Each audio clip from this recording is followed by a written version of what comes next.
সন্ধ্যের স্ন্যাক্সে যদি এই রকম পুষ্টিগুণে ভরপুর আর দেখতে অপূর্ব সুন্দর যদি কোনো স্ন্যাক্স থাকে তাহলে কেমন লাগে একটু বলুন তো। আর বানানোও বলবো খুবই সোজা। তাহলে চলুন বন্ধুরা, ভালো লাগলে পুরো ভিডিওটা দেখে নেওয়া যাক।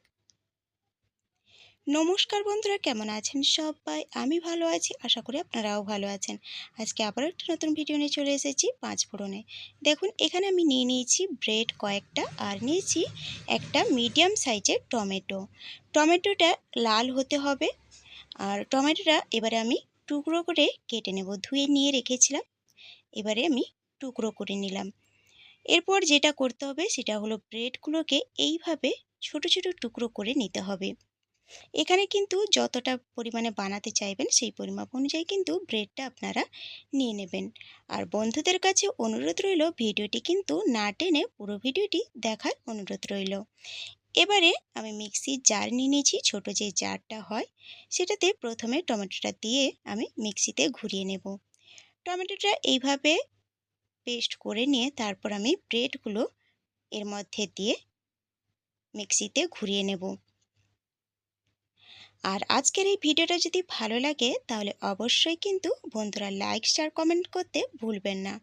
আর এই ভিডিওটা যদি নতুন কোনো বন্ধু দেখে থাকেন তাহলে অবশ্যই আমার চ্যানেলটিকে সাবস্ক্রাইব করে পাশে থাকা বেল আইকনটি প্রেস করে অল নোটিফিকেশন করে দেবেন।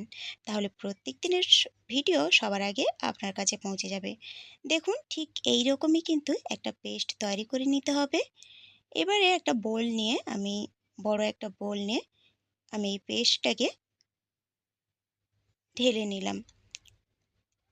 এবারে মিক্সিতে যেটা আছে সেটা অল্প একটু জল দিয়ে ধুয়ে আমি ঢেলে নেব। খুব বেশি কিন্তু জল দেবেন না। আমি এখানে জল যতটা মিক্সিতে দিয়েছি ততটাও দেব না, অল্প একটু জল নিয়ে এটাকে পেস্টের সঙ্গে মিশিয়ে নেব।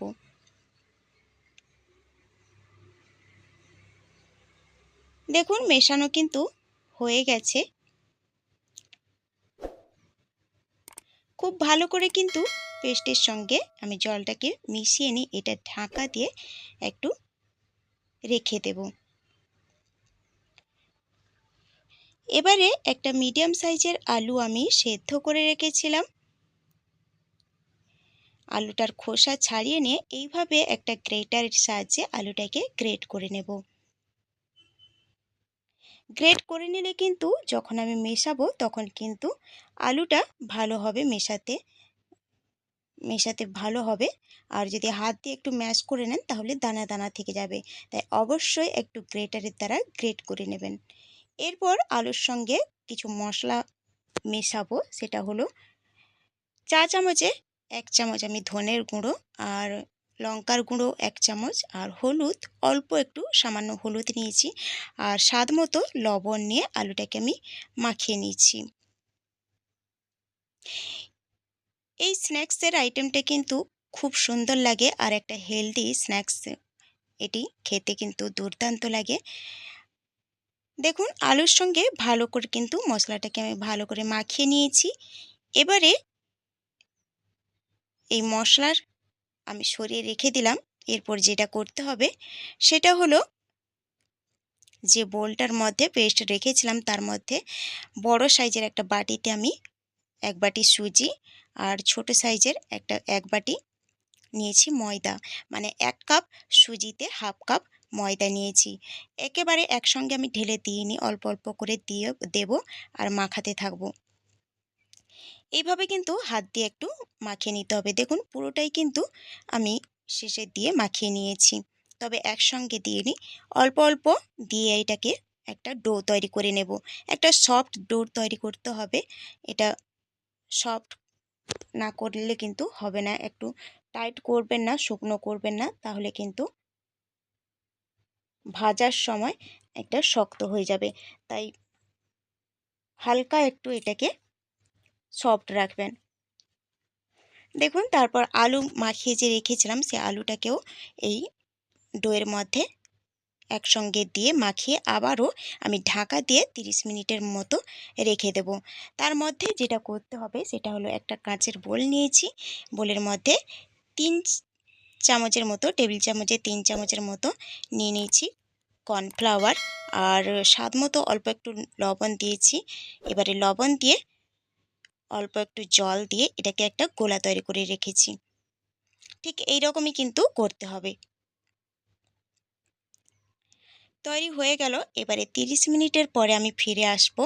দেখুন ডোটা কিন্তু এই পর্যায়ে একটু শক্ত হয়ে গেছে আর ফুলে উঠেছে। খুব বেশি কিন্তু শক্ত হবে না। এবারে সেটার থেকে অল্প অল্প নিয়ে কিন্তু লেচি আমি কেটে নেব। দেখুন ঠিক এই রকমই কিন্তু একটু বড় বড় লেচি কেটে নিতে হবে। খুব বেশি বড় কিন্তু হবে না। ঠিক এই রকমই কিন্তু লেচি কেটে নিতে হবে।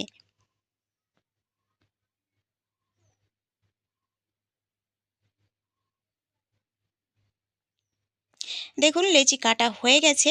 এবারে হাতে অল্প একটু আমি সাদা তেল মাখিয়ে নিয়েছি। সাদা তেল মাখিয়ে এইভাবে হাতে একটু শেপ দিয়ে নিচ্ছি। আপনারা যে কোনো শেপ দিতে পারেন, তবে আমি এইরকম শেপ দিয়েছি। দেখুন তবে এইরকম শেপটা দিলে পরে যে কাটটা আমি লাগাবো সেটা কিন্তু দেখতে অপূর্ব লাগে। দেখুন সবগুলোকে এইভাবে হাত দিয়ে একটু শেপ তৈরি করে নেব।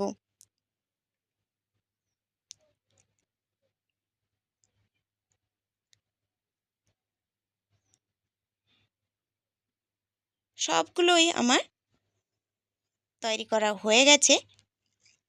দেখুন সবগুলোই আমার তৈরি করা হয়ে গেছে। এবারে একটা আমি নিয়ে এইভাবে কর্নফ্লাওয়ারের যে গোলাটা তৈরি করে রেখেছিলাম তার মধ্যে ডুবিয়ে আরেকটা প্লেটে আমি সাদা তিল আমি ছড়িয়ে রেখেছিলাম তার মধ্যে দিয়ে এইভাবে একটু সাদা তিলের মধ্যে একটু চেপে চেপে হাত দিয়ে গড়িয়ে নেব। তাহলে সাদা তিলগুলো এটার মধ্যে কিন্তু গায়ে ভালো করে কোটিং হয়ে যাবে। কোটিং হয়ে গেলে একটা ছুরি দিয়ে মাঝখান দিয়ে একটা এইভাবে কাট দিয়ে নেব। এইভাবে কাট দিলে কিন্তু দেখতে অপূর্ব সুন্দর লাগে। দেখুন আরেকটাও ঠিক একই রকম আমি করে নিচ্ছি। কর্নফ্লাওয়ারের গোলাতে চুবিয়ে তারপর সাদা তিলের মধ্যে একটু এটাকে গড়িয়ে নেব। সাদা তিলের মধ্যে ভালো করে সাদা তিলে ভালো করে কোটিং করে নিয়ে এটাতে আবারও ছুরি দিয়ে আমি মাঝখানে কাট লাগিয়ে নেব। তাহলে দেখতে ভালো লাগে। দেখুন এইভাবেই কিন্তু আমি সবগুলো তৈরি করে নিয়েছি। আর এক থালা হয়েছে, কতটা সুন্দর লাগছে দেখুন। এগুলো ভাজলে কিন্তু আরও সুন্দর লাগবে। যেমনই দেখতে সুন্দর লাগে তেমনই কিন্তু এটা খেতে খুবই সুন্দর লাগে। এবারে ভেজে নেওয়ার জন্যে দিয়ে দিলাম সাদা তেল। কড়াই বসিয়ে সাদা তেল বেশ অনেকটা দিয়ে দিয়েছি। তেলটা মিডিয়াম গরম হয়ে গেলে কিন্তু আঁচটাকে লো টু মিডিয়ামে রেখে এগুলোকে কিন্তু ভেজে নিতে হবে। আঁচটাকে হাই করবেন না, তাহলে কিন্তু ওপরে লাল ধরে যাবে, কালার চলে আসবে আর ভেতরটা কিন্তু কাঁচা থেকে যাবে। তাই আঁচটাকে মিডিয়ামে রাখবেন। দেখুন এইভাবে উল্টে পাল্টে কিন্তু আমি ভেজে নেব। আর দেখুন কতটা সুন্দর লাগছে, দেখতে কিন্তু অপূর্ব লাগে এগুলো। বাচ্চারা কিন্তু আগে এগুলো খাবে, খাওয়ার জন্য রেডি থাকবে, কারণ এটা দেখতে এতটাই সুন্দর হয়। হয়ে গেছে, তুলে নেব। এটা আমার ভাজতে কিন্তু পুরো টাইম লেগেছে 10 থেকে 12 মিনিটের মতো। এবারে তেল ঝরিয়ে একটা প্লেটের মধ্যে তুলে নিলাম। বাকিগুলো ঠিক একইভাবে আমি ভেজে নেব।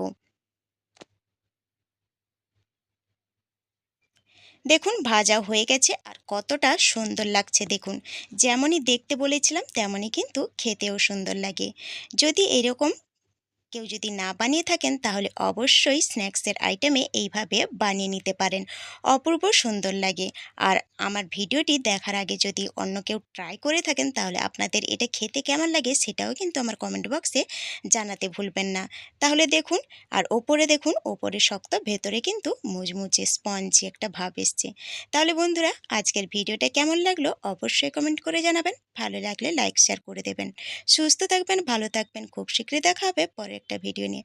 Thanks for watching my video.